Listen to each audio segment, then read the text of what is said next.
Badan Penanggulangan Bencana Daerah Musirawas siagakan tim reaksi cepat atau TRC untuk menghadapi bencana kebakaran hutan dan lahan atau karhutla dengan gunakan motor trail supaya sampai ke lokasi.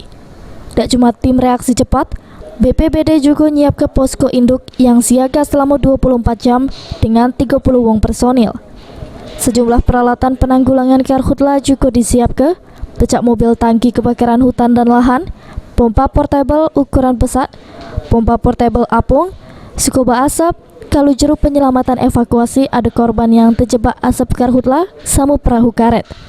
Kemudian kami juga mempersiapkan untuk tim reaksi cepat apabila terjadi kebakaran hutan lahan yang memang membutuhkan respon yang cepat. Kita siapkan motor trail, kita jumlahnya ada 5 dengan kekuatan 150 cc dan 250 cc, gunanya untuk menempuh jalur-jalur yang memang susah untuk dilewati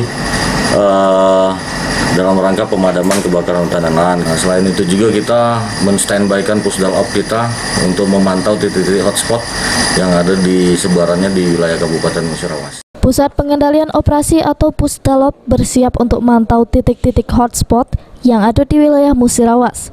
Berdasarkan data dari BPBD Musirawas, sudah ada 3 titik hotspot yang terpantau, yakni di kawasan Selangit, Lakitan, Samojaya Loka dengan tingkat confident masih di bawah 75%. Selain itu, ada 5 kecamatan wilayah yang rawan terjadi karhutla, yakni BTS Ulu, Lakitan, Muara Kelingi, Megang Sakti, Samu Selangit. Tri Hajariah, PAL TV.